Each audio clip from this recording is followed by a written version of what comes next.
Hi, anyone and everyone. This is Kim, the Humble Hermit, with Come As You Are Oracle. I'm going to do the collective for today, Tuesday, January 21st, 2025. You may follow me on the book, the tube, the talk, the lemonade, the blue sky social, the fan base, or not. Totally up to you.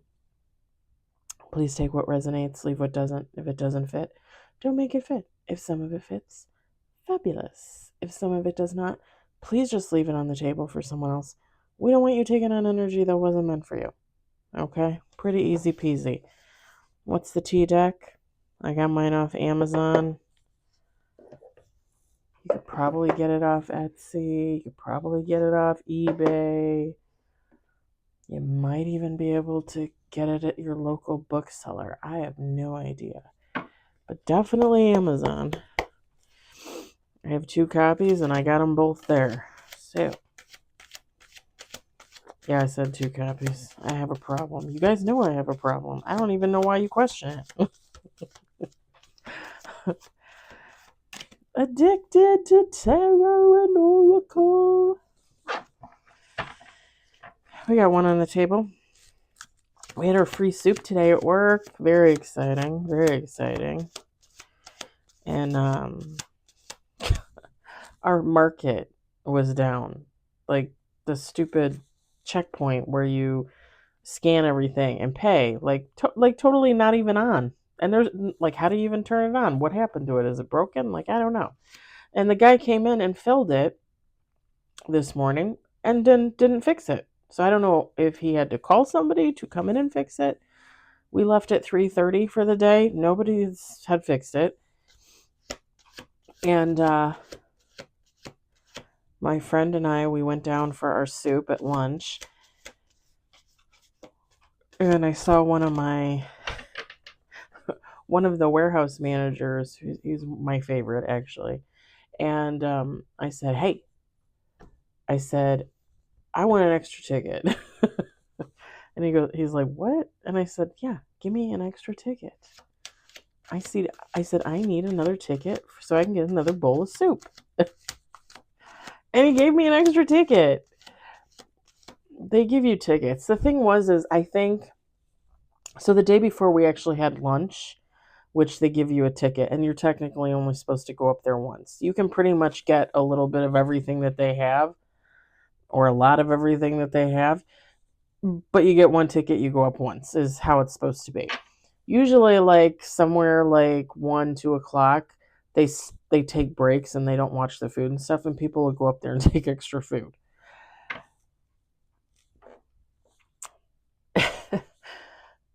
They gave us tickets today for the soup. The thing is I don't think, not everybody likes soup. Not everybody, thinks of that as like a meal. And I'm reminded of Seinfeld right now for sure. But they gave everybody one ticket thinking, okay, you get one like cup of soup. And it was a decent size of soup. There was vegetable soup, chicken noodle, and then chili. I had chili for lunch, which it was amazing. It was spicy. It was good. I loved it. And that's what I used my ticket on. But I asked one of the warehouse managers for an extra ticket. He actually gave me an extra ticket. So when I was leaving, I asked the guy, I said, "Can I get 2?" And he goes, "Yeah." He's like, "You can get 2." So I got a vegetable and I got another thing of chili, and I ate the vegetable when I got home. It was okay. It was a little bland. I put a little hot sauce in there just to give it some last minute flavor. But I can't wait to have the chili later. I love the chili. But yeah, I don't think a lot of people were partaking of the soup, which is kind of sad because I thought it was great. I thought it was a great idea. I've been there for a little over 5 years and they've never done that. Like, oh, we're going to have a soup day. I thought it was great. Especially with the fact that it's so cold out right now. With the weather in the Chicagoland area. Who doesn't like some soup?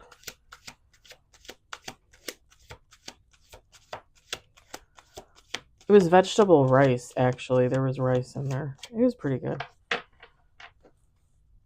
Like I said, a little bland. We got 2 on the table. I hope everybody else had a great day. I hope you got to experience something as exciting as soup.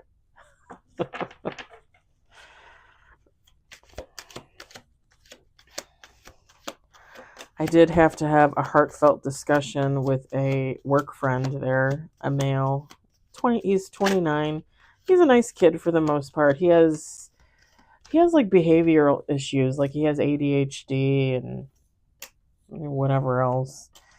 A slew of things, I'm sure. So he gets like very anxious and like hyper, We got 4 on the table. And he's really upset because one of the guys there, not in our department, but some other guy that works in the warehouse, doesn't like him anymore. Like they're not friends. And I had to say to him, I said, babe, I said, it took me 44 years to realize not everybody's your friend. That you could be the sweetest, nicest person to everybody, and everybody could walk all over you and treat you like shit. And I looked at him, I said, I don't want you to be offended when I say this. I said, because you know I like you and I think highly of you. I said, but we're work friends. I said, there is only like one person, maybe 2 people in this whole warehouse that I think of as actual friends. I said, everybody else that I talk to here is a work colleague. I do not consider them friends. I said, and I know it's hard. I said, I know it's hard to like look at it like that. I said, but if you thought you were friends with this guy and this guy ignores you, treats you like crap, doesn't say hello, even though you say hello, you wave. What? I said, that's not friendship. I said, do you want to be friends with someone that treats you like that? I felt so bad for him.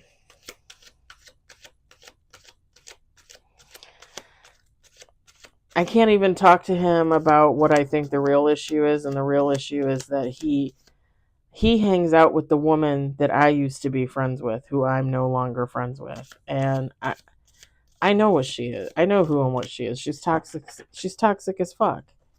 She just is. And I know, like, she's created like a little pet monster in him, But when we're together, I don't talk about her. And I just know in the back of my mind, like, she's probably over there like, oh, they don't want to be your friend, like like that, nah. And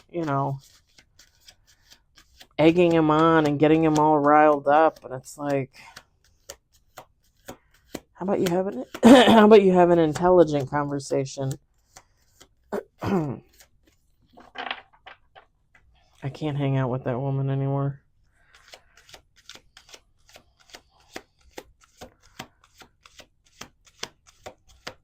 She's the one, I think I told you guys, like, she's the one that, like, when we were friends, and even now, like, I would want nothing but the best for her more than she wants for herself. Like, she's toxic. She's karmic. She's low vibrational, and she likes to live there. That's her thing. But my thing is, she gets pissed off when you don't. It's like, I don't care if you do, but I'm not. Like, I can respect you for being the way you are, but you can't respect me for being the way I am. Like,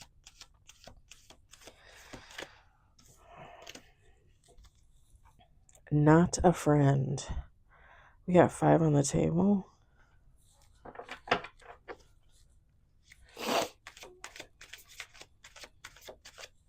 I know my cheeks are really rosy.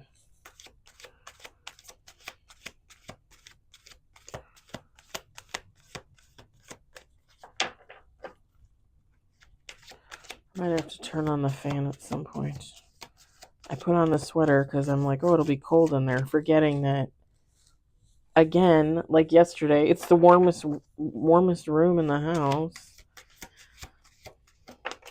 We got 6 on the table. 7 on the table. Oh, I don't think we've had this one in a while.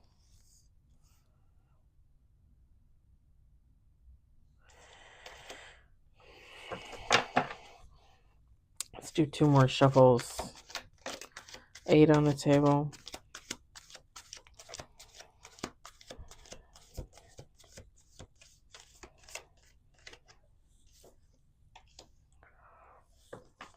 One last shuffle.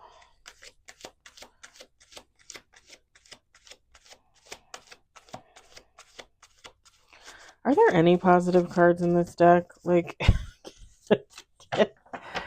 can I get a read that's like, semi-decent?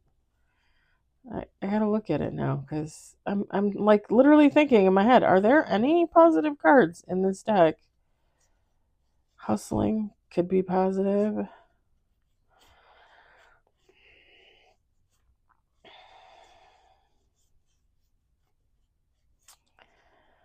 Yeah, it's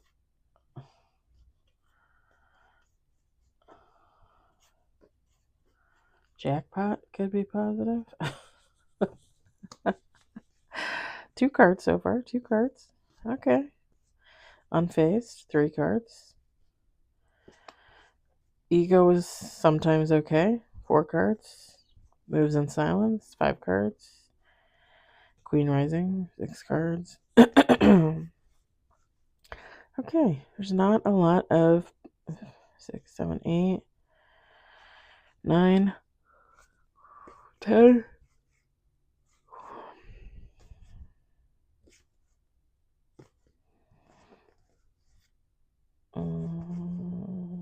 11.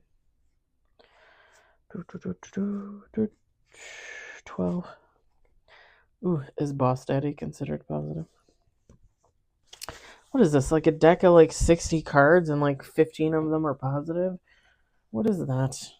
All right, I'm going to set these over here on the box because I still have a towel to keep out the draft on the sill, so the windowsill. All right, we've got creativity. Kissing ass, even though when I first looked at it, I like saw it say, like it said kicking ass, even though I know it says kissing ass. Dodging bullets.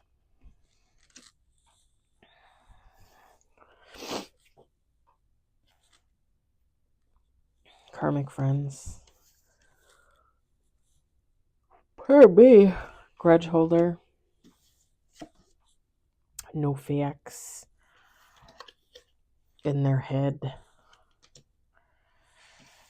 Too busy winning.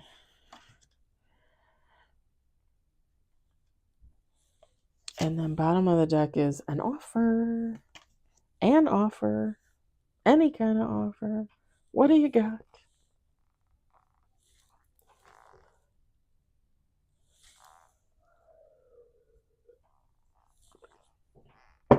My electrolyte drink. I know I should probably be drinking it during the day, but I like never have enough time in the morning.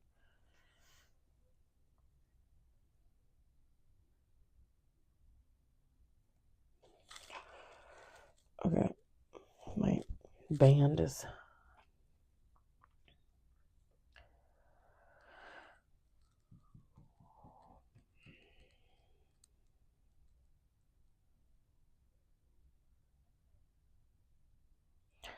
So,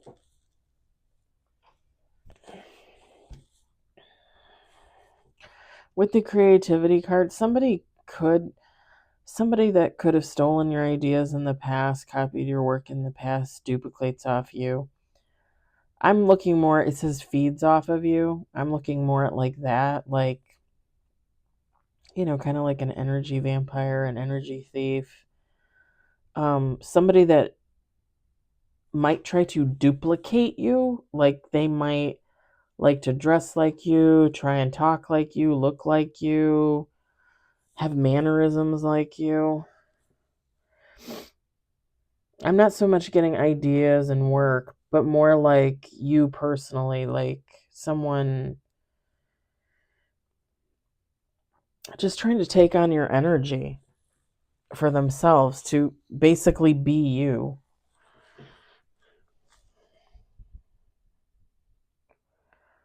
With the dodging bullets, this is someone that you might be dodging conversations with, dodging calls, dodging texts, not answering back.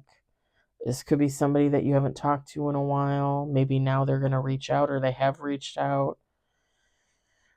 There might be some type of kissing ass behavior, like somebody coming in and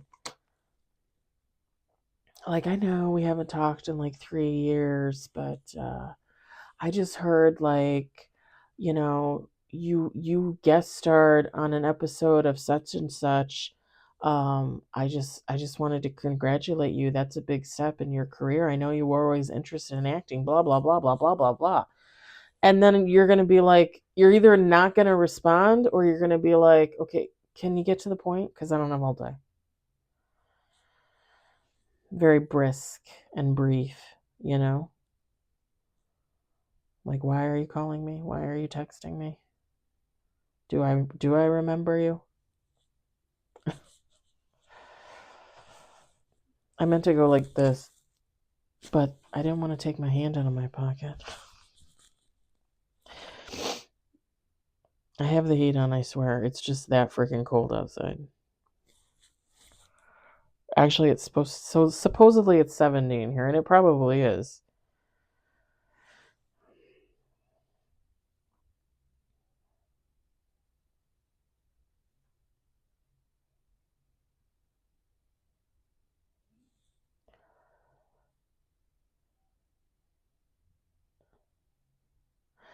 With the karmic friends, this is someone you would view veal. You might be hungry, I don't know. This is someone you would view as karmic.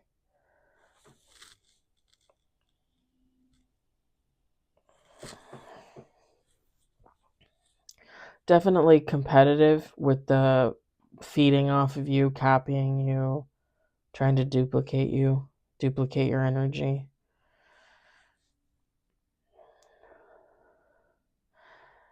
It's kind of funny because I don't think I mean, when you read this phrase, right? Like, you understand what it means. But I don't think you really understand what it means until you have your ex-best friend of 30 plus years sexually assault you twice. Keep your friends close and your enemies closer. Because that's what she did with me. Because to her, I wasn't a friend. I was an enemy. Keep me close. Still, after these last 2 years and thinking back on all the things that happened between her and I, like, it just really saddens me that the whole time, like, I thought we were friends, and the whole time she just thought I was some other bitch she was competing with for stuff, for people, you know? Like, how sad is that? How sad must her life be to be like that? Because I just don't, like, I don't have that mindset. Like, oh, my best friend is interested in a guy. Well, let me try and flirt with him and take him and see if that works. Oh, my best friend looks really great in that top. I bet you I'd look better. Let me go out and buy that same top. I don't, you know. And it's not to say that I never saw her in clothes and was like, "Oh, I want that."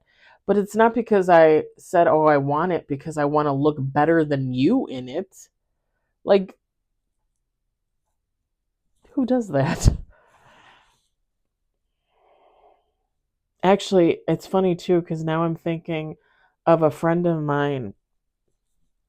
Um,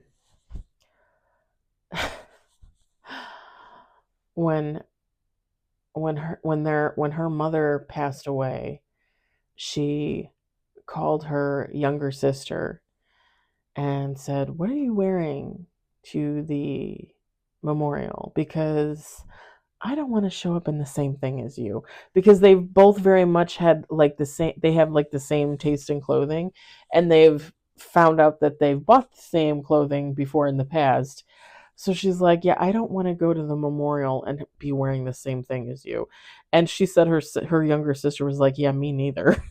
So they both agreed on what they were going to wear beforehand because they didn't want to, you know, accidentally do it and then have it be like a topic of conversation, which in actuality is kind of funny because, when you're really close to someone like that, like you would do something like that because you don't want to feel like you're in competition with your sister. You know what I mean? Like good family, good friends, that's the behavior you would want to see because you don't want to compete. You don't feel the need to compete. I don't know.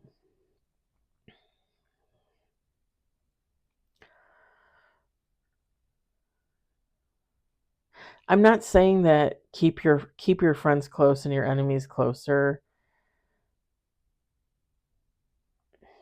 No. I just got the tables have turned. So maybe like if this is you and your friend and you feel like they used to keep you close because you were the enemy, you were the competition, now you're going to feel like that. Like you're going to keep them close because not that you're competing with them, but because like there's something wrong there. Do you know what I mean?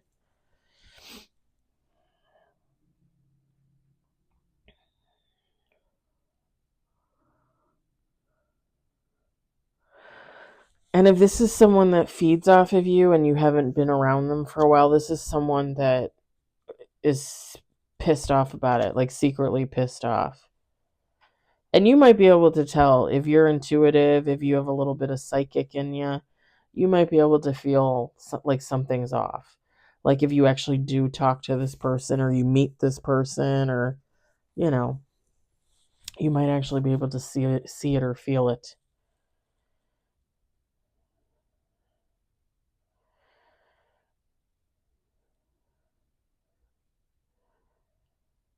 Again, I would just urge anybody to go with their gut feeling on that because again, I can't tell you how many times in 30 fucking years I just was like, "Oh, I got to be mistaken cuz that's my friend. That's my sister."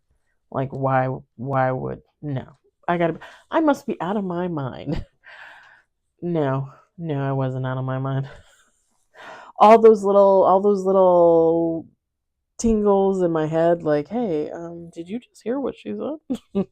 Did you just see what she did?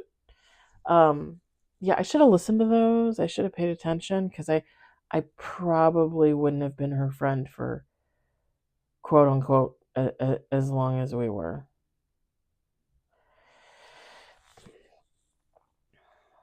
I also, and I'm just gonna throw this out there for you guys too because I was thinking about this like the last probably couple months, like probably the last 2 or 3 months. Um, I also think that one of the reasons why she felt like she did in regards to our friendship is because there were periods of time like where we didn't talk, where we didn't see each other. And that went on um from middle school or high school. I'm trying to think of the last year we went to school together. I think it was like 7th or 8th grade maybe. High school for sure. We She was not in my high school. She went to the one out by her. When we stopped going to the same school when we were kids, that's when the friendship became sporadic. Like and when email came, like when AOL became the big thing and her and I both had email, like we would email each other and I got to be honest, like I was never one of those girls that was always on the phone. And I don't know if she was cuz like now that I think about it, like I don't think I ever like was she one of those girls that was always on the phone every night after school? I have no idea. I know I wasn't. Like I never wanted to talk to anybody on the phone. I hated the freaking phone. I just did. I just did.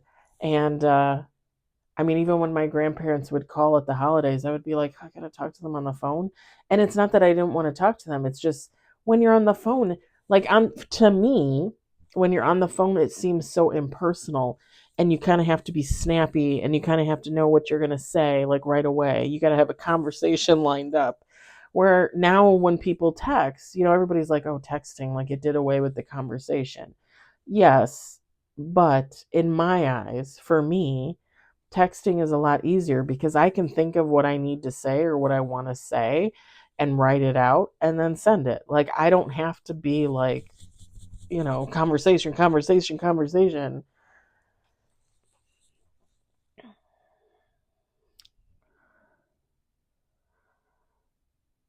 But it's funny because her and I had a very sporadic friendship. Like when I look back on it, like there were times where we didn't talk for months, maybe even a year or more.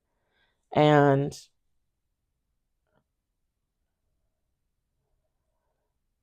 in my late 20s, we had a falling out. I've actually I don't know that I've ever really talked about it with you guys here, but I do have it up on my documentary. It's one of the episodes. And I talk about that first time that her and I really stopped talking to each other, and I knew that she was upset with me. And I will still err on the side that I wasn't 100% the best friend, the bestest friend at that time. But at the same time, like for her to not believe me, for her to not trust me, it, it was painful because like, I don't know. It was like being stabbed in the back. Even though she felt like she was being stabbed in the back, even though nothing had happened. I don't know. It's very hard to explain. But yeah, like thinking back on our friendship, it was very sporadic. And I really and truly believe that there was anger on her side because I wasn't always there, Like we would go months, a year without talking. And I think it got to the point where she was pissed off, like, oh, we're not really fucking friends. Like, you just want to be friends when it's convenient for you. Well, okay, but you could say the same thing for you. you know it very much gave up because I had another friend like this. It very much gives off the vibe of like, to all those people that don't reach out to me, don't expect me to reach out to you. And it's like, well, why does somebody else always have to be the first one to reach out to you? If you want to talk to somebody, wouldn't you reach out to them? It gives off like that spoiled princess kind of vibe, like where you just think everybody should cater to your ass. And I guess I just never felt like that. But looking back, like now I recognize that probably pissed her off a lot. The fact that like I could go about my life and not talk to her for months, maybe even a year. I'm really betting that pissed her off. I I don't know. And the friend that I said that, the sister, they coordinated what to wear for the memorial. I don't always talk to her all the time either. Like I'll go weeks, months without talking to her. And when we pick up conversation, it's like there it is, you know? And I mean I guess maybe it's just me. Like I don't think it's a big deal. Everybody has their lives, everybody has their own thing, and that friend has a lot of other friends. So like like if I missed, then tell me I missed and you want to see me, you know what I mean? But and it's funny because sometimes she'll reach out to me and sometimes I'll reach out to her, and there's no like, oh, well, you didn't call me and it's been 6 months. It's not like that. And I think as adults, don't shouldn't you recognize that everybody has their own life and their own thing going on? Like why would you just assume that people should drop everything they're doing for you? But it's funny because when I look back, like I recognize that the distance that her and I had, I'm pretty sure it pissed her off because I was not one of those people that catered to her. Like when we didn't hang out, we didn't hang out. Like it didn't bother me. Like I wasn't calling her every day or texting her every day. Even when texting started, like I wasn't texting her every day. I'd text her like once every 3 months. Like, you know, again, we all have our own lives and our own things going on. And when her and I became friends again after a couple years interval, I mean, I was getting married to my ex-husband. So she was coming in back to a friendship where she was single and I was married, I was getting married. So, I mean, if you thought I wasn't going to talk to you, if you thought I wasn't talking to you enough already, I sure as hell am not going to be talking to you anymore now that I'm getting married. And the reversal, if she didn't feel like she was getting enough attention from me as a friend, then why wouldn't she drop me as a friend? And the other side of that is, what kind of sick person decides they're pissed off because their friend doesn't pay enough attention to them, and instead of just saying, hey, fuck you, I deserve better, I'm going to do everything I can to fuck up your life. Like one day I'm going to control you and I'm going to do everything I can to fuck up your life. Like, who does that? Like, explain to me who does that. Because to me, it's like a psychotic monster. Like out of, like, I don't know, like a John Carpenter movie. Like a Michael Myers or something. Like, but plus a rapist. Like, make it make sense to me. Anywho, that long drawn out story. This is somebody that is holding a grudge because there was no contact. There's a lack of contact.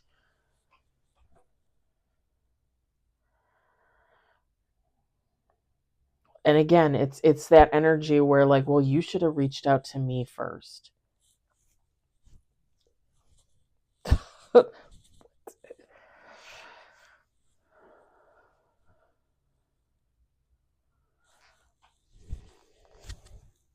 Oh, the other example, chain letters.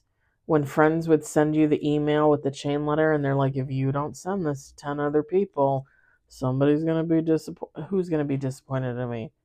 The chain letter? You? Oh my god, I hated the chain letters. And I had like one friend that would always send out those stupid chain letters, and she finally stopped. And it was funny because one time her and I hung out and she's like, nobody ever forwards my chain letters. Like nobody ever wants to participate. I don't have time for that. I don't care about that. Like I care about things going on in the real world. Like instead of forwarding a chain letter, I'd rather donate $50 to the cause that's in the chain letter. Like I don't understand. I don't know. It gives off that vibe, like somebody, like always feeling like somebody should come towards them, somebody should cater to me.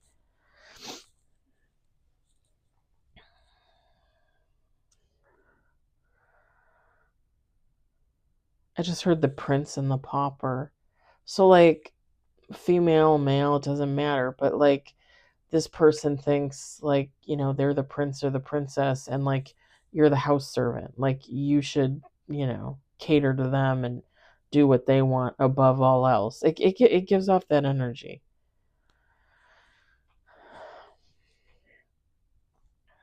I think if you guys were in some type of separation, like I said, this person doesn't have any information on you. And it really puts them in their head wondering what you're doing. And if you're winning, or if this, well, let me say it like this. If this person thinks there's a possibility that you're doing good for yourself, you're living your dream, whatever, it pisses this person off. Because again, like, oh, you're too busy doing for yourself. You can't come hang out with your friend. You can't call your friend.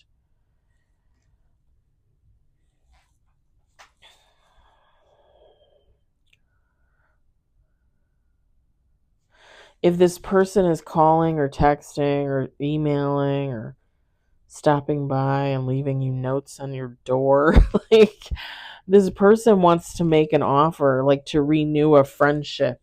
Because, so I'm just going to say this, guys, like, this really is more of like a friend vibe. It really is more of a friend vibe. I mean, you could attribute it to a past lover, but like, I'm not seeing that. I'm not seeing that.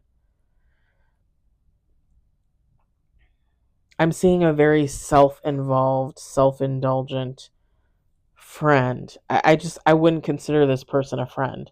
After everything I've come to know about friendship in the last 2-3 years, like, I know this isn't a friend.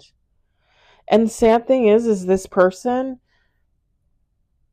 is probably not, they're probably like this with everyone else, or if not everyone else, like like they pick out certain friends, like, okay, like, you're the one I'm going to steal all your energy from. You're the one that if you don't call me, I'm not calling you, like,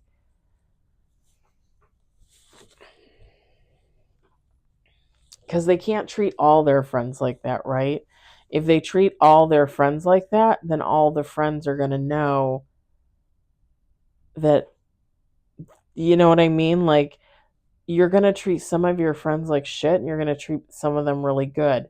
That way, if you have a falling out with the ones that you treat like shit, you can blame it on them. And the ones that think of you as a good person are going to be like, oh my God, why did they stop being your friend? You're so nice, even though really they're not. And it's just, it's for them to play off two people's energy, for them to feed off of it.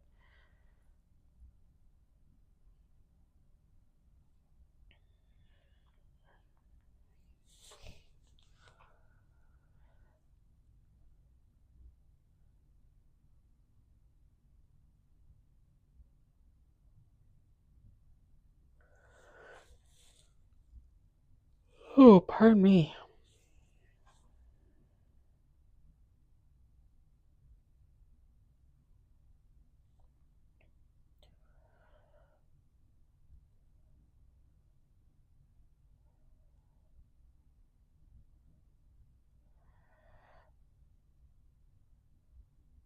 So I think when I was shuffling the cards and the kissing ass card came out, and I I read it as kicking ass, even though I know it's kissing ass.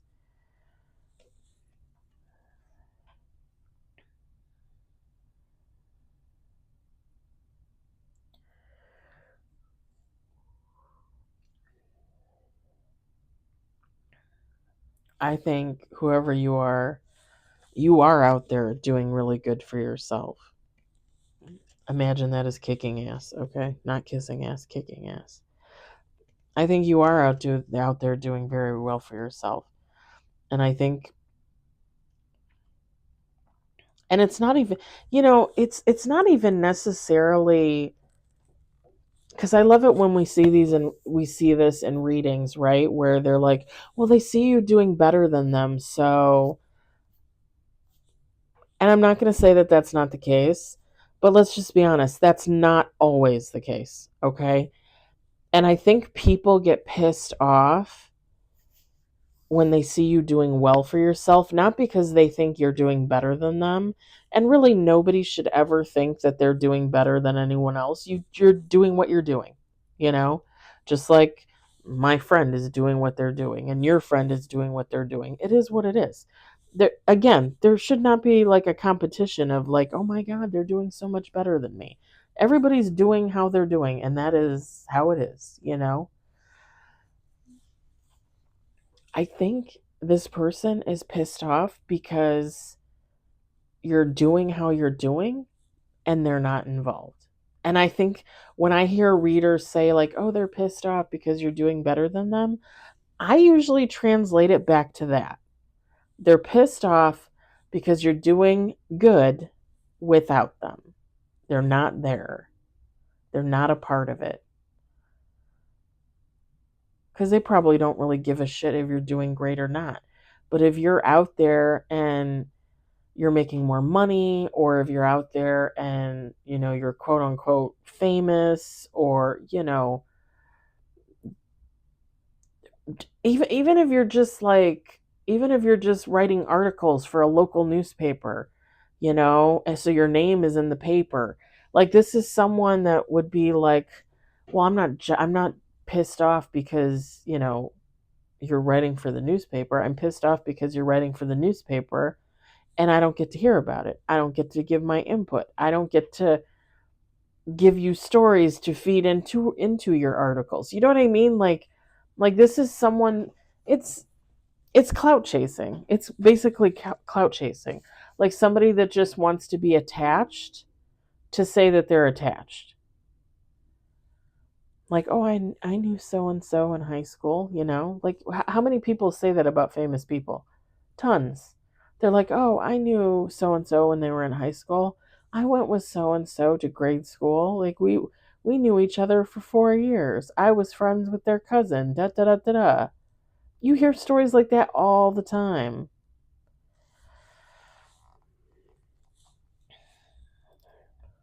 It definitely gives off that vibe.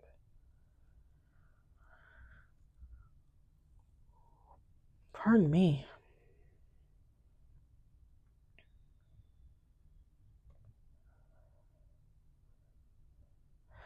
If this person comes in with an offer, I think they're going to do very well at disguising themselves, or they would normally. But I think if you're intuitive, if you go with your gut, if you listen to yourself, if you just like take a second and listen, I think whoever you are, whoever this story belongs to, I think I think you'll cut this situation out of your life pretty damn quick.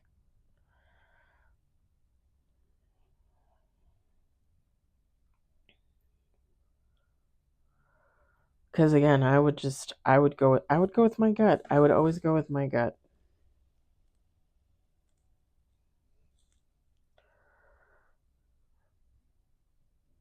And it's not even that necessarily this person has like bad intentions. This is just somebody that wants to feed off your energy. I mean, that's a bad intention, but you know what I mean. Like, this is just someone that wants to feed off your energy and clout chase after you because you're famous, or you have something going on. Definitely karmic energy.